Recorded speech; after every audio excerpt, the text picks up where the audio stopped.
Hey everyone, greetings from San Juan, Puerto Rico. I am at the Sheraton, Puerto Rico Resort and Convention Center, so I want to show you some of the highlights of this 503-room property in the convention district. In this video, we'll do a walking tour of Old San Juan, where we'll explore its world-renowned historic buildings and stroll the streets where no two buildings adjacent seem to be the same color. We'll also check out the beautiful street art and the different sculptures that line the city before checking out the coastline. We'll take a dip in the infinity pool at the Sheraton, Puerto Rico, play a game of pickleball, unwind at the spa, have mocktails at one of the bars, and try one of the 4 dining options before heading over to the T-Mobile Entertainment District. Then we'll do a mixology class and do a tour of Puerto Rico's oldest rum distillery. So come along and let's explore the 4th largest city in the Caribbean, San Juan. Luis Munoz Marin International Airport, just outside San Juan, has daily direct flights from all of the major United States carriers and Air Canada. And it's only about a 10 to 15 minute drive from there to the convention district. While I'm in San Juan, I'm staying at the Sheraton, Puerto Rico. It opened back in 2009, has 503 rooms, and is conveniently located near a lot of the major attractions. The Sheraton, Puerto Rico has a pickleball court, which you can see right behind me. Luis over here was nice enough to volunteer to play a game against me.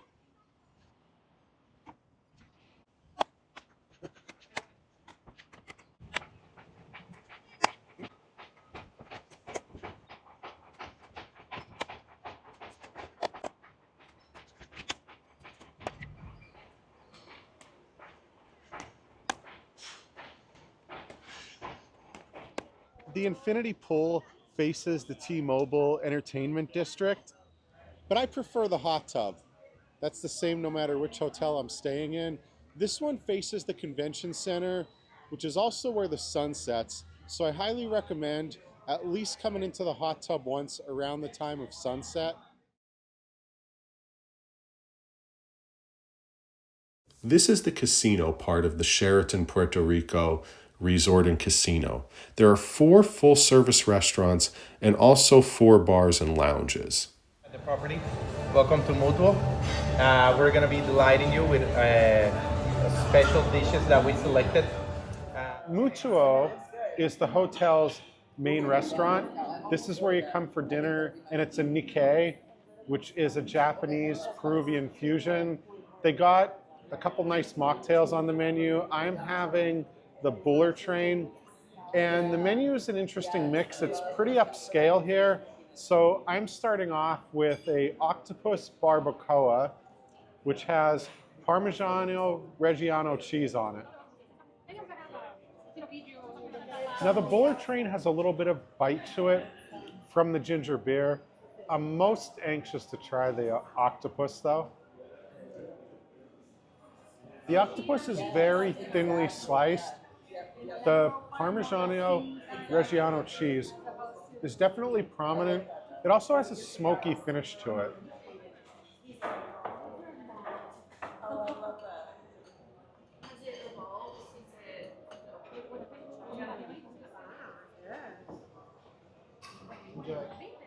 All right, if you've been watching my videos for a while, you know in the world, my 3rd favorite thing to eat is ceviche. This is the ceviche coco, or coconut ceviche with local red snapper.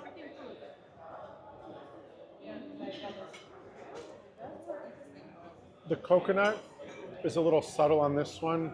Definitely notice the citrus, and I like how they have toasted corn. Adds a little bit of crunch to it.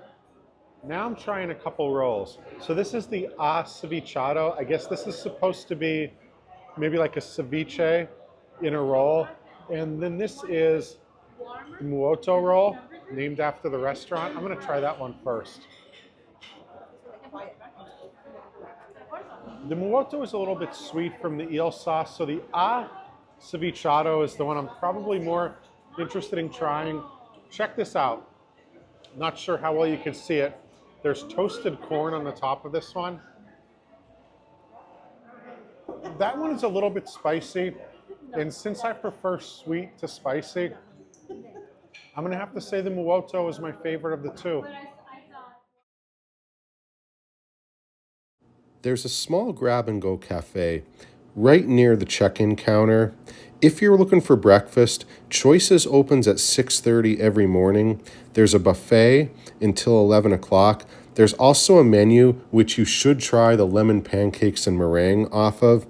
But what I really love is the smoked salmon on the buffet. They also have yogurt and different kinds of fruit, which are perfect after I hit the gym first thing in the morning. The fitness center is open 24/7, and how many gyms have you seen that have this, a leg press machine at a hotel gym? It's like like Passover. Yeah, you can literally see it.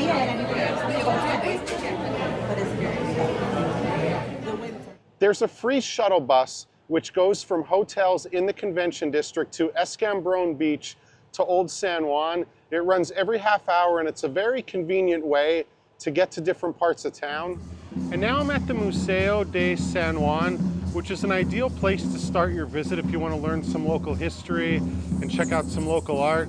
And I happen to stop here when there's a performance. It looks like some school children and their parents are putting on a little bit of a show here. But if you're in the area, I would definitely come and check this place out.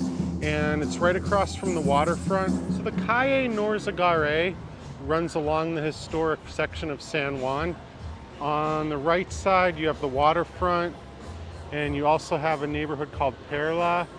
And then off to the left, you have some street art heading in the direction of the port. And all the way up there, there's another historic castle. Behind me, you could see San Felipe del Moro Castle. And then from up here where I'm standing, you can pretty much get a panoramic view of the area. So you got the water behind me, you have Santa Maria Cemetery, and then when you look off in the distance, you could see Old San Juan. The hill, and right now I'm at San Juan National Historic Site. It's part of National Park Service, and in the background here you could see St. Christopher's Castle, and then on the other side here we could see the waterfront is right behind us. Back there is the beach, and then off behind me is a little walkway down to the beach, and then some more Old San Juan is right off in the distance. Today I'm doing a food tour of Old San Juan with Spoon Food Tours. So we're starting at Don Ruiz in Old San Juan, and I'm having a latte which is made on a Slayer espresso machine. Slayer, like my favorite band of all time.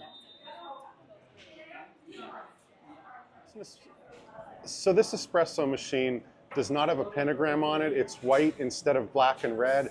And there are flowers next to it, so I have to guess this has nothing to do with the thrash metal band. Now we're gonna be visiting maybe a half a dozen places on this tour, but Spoon has more than 40 different vendors they work with in Old San Juan. So I'm having a Mallorca, like the city in Spain. It looks like pastry with some cheese inside, powdered sugar on the outside.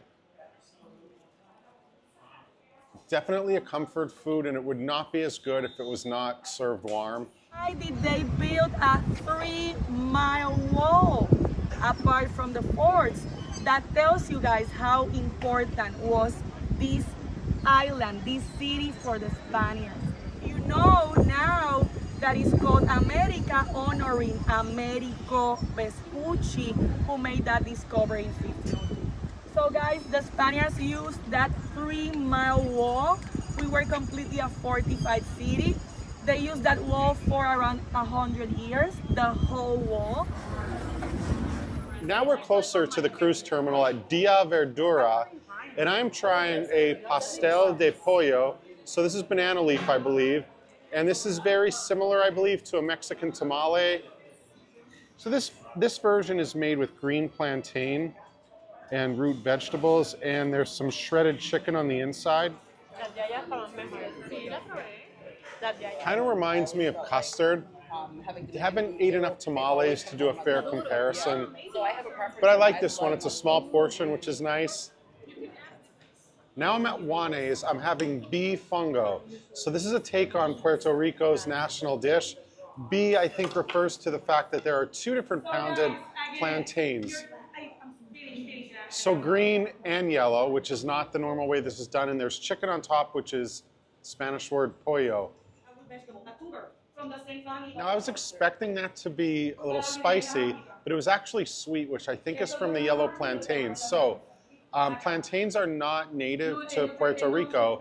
They went from Southeast Asia, I believe, to West Africa. So in a sense, mofongo is a result of the West African influence on Puerto Rico, and it's the national dish to this day.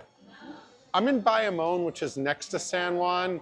Now, fun fact, the island of Puerto Rico produces more rum than any other place in the world. So I am at Ron del Barulito, and another fun fact, the pina colada was invented in San Juan back in 1963. So I am here for a tour, and I'm also going to do a little mixology class at the end. But first, you get a drink as part of the tour, and I am doing a 0-proof pina colada. Haven't had one of these in a decade or two. Very sweet. I like the perfect balance of the pineapple and the coconut. It was in the same class as Gustav Eiffel made the Eiffel Tower, André Michelin of the Michelin Tire Company and the Stars, and even Louis Cartier. On top, the last machine is going to seal this cork with a hot plastic wrap, and then the bottles go in the circle. Like you see that one lonely bottle. The circle starts to move. The employee And coquito. Coquito is Puerto Rico's national holiday drink. Traditionally, people make it back home. They usually use white rum, but white rum is like vodka. It's neutral, it has no flavor. Our coquito has our 3 stars, my friends. So it's absolutely delicious. It's like Christmas in a cup. Every wine that's still in the wood, once we receive the barrels to age our rum, it's one of the interesting details of its flavor profile, everybody, as well. They are 500 liters. So that gives us enough space for the aging to be exactly how we need it to be, and their lifespan is huge.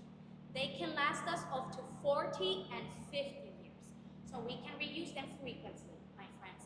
Once the factory employees move the rum from the marine tank, they fill the barrels, they close the cork, and Mother Nature takes care of the rest. This factory, 4,000 barrels. If our master blender is making our signature blend, which is the 3 stars, and he ever needs a hint of a darker color, it can happen. So the last part of the tour is a mixology class. So I'm going to do non-alcoholic drinks, and first we're going to do a classic old-fashioned Barullo.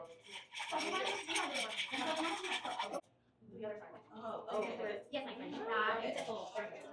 Because, my friends, the cinnamon stashes you have officially made. This one's very sweet. Definitely notice the cinnamon. I think that's really essential to it, this little cinnamon stick. All right, 2, 1. If you wish, I'm going to put it on top. If you don't wish it, don't. Salud. Second drink is an Encanto, and I believe Puerto Rico is referred to by locals as the Island of Enchantment. Translate that to Spanish.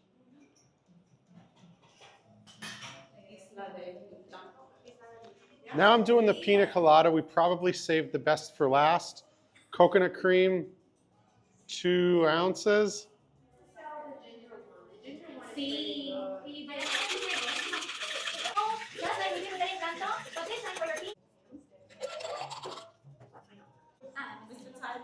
All right, I'm being asked which one was my favorite. I'm going to rank all 3 after I take a sip of this virgin pina colada. Okay, A and B are very close, but I'm going to say the Encanto is my favorite, followed by the pina colada, and then the old-fashioned would be number 3. That was very sweet. Cheers.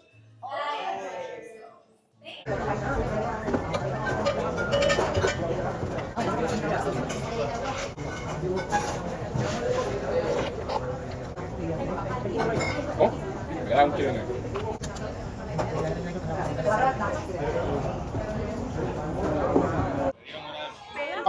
when I'm in Puerto Rico, I have to try the national dish. I'm in Bayamon, and I'm trying mofongo. So this is pounded plantain, garlic, and olive oil. Now, a little bit oily, but I could definitely smell the garlic. I'm talking as soon as they brought this to my table, I could definitely notice it. We can share. Okay, perfect. All right, this is very dense. I'm not sure if I can eat the whole thing.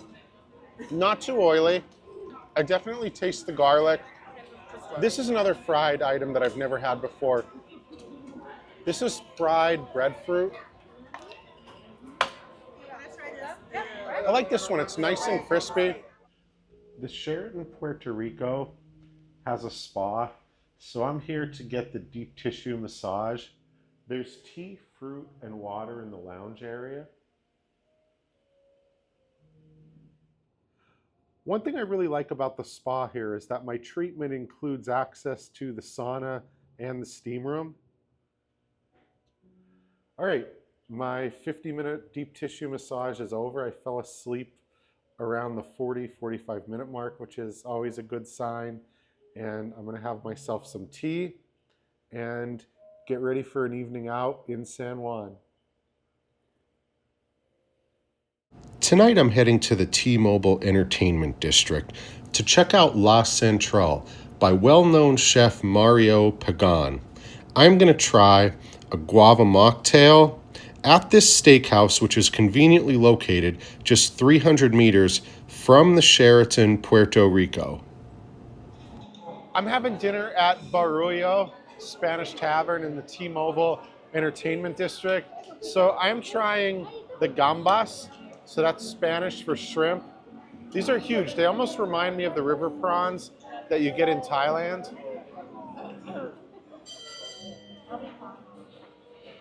These are cooked just right. The sauce is basically, I believe it comes from the way they're cooking the shrimp. So the shrimp are creating their own sauce. A little bit sweet, which is a nice surprise. For my entree, I'm having the rodaballo, which is halibut, the Spanish word for halibut. And this is on top of a risotto. I'm told that truffles are in season now, so there is some black truffle on the top. The halibut has a strong taste. I'm gonna say between the two, I definitely prefer the shrimp. Now, if you're like me and you show up 1 hour before departure, you're gonna have a problem if you're flying from San Juan. That's because everybody has to go through agricultural inspection. So the USDA line does not have an exception for TSA PreCheck. So I recommend allowing at least an extra half hour.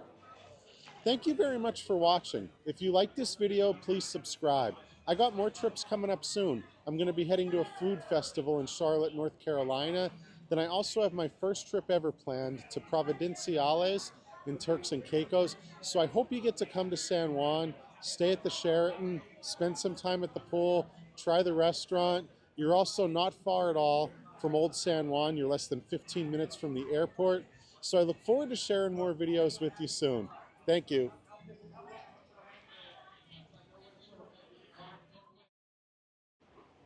3, 2, 1.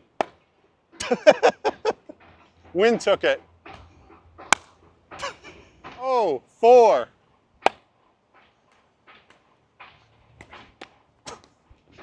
Sorry.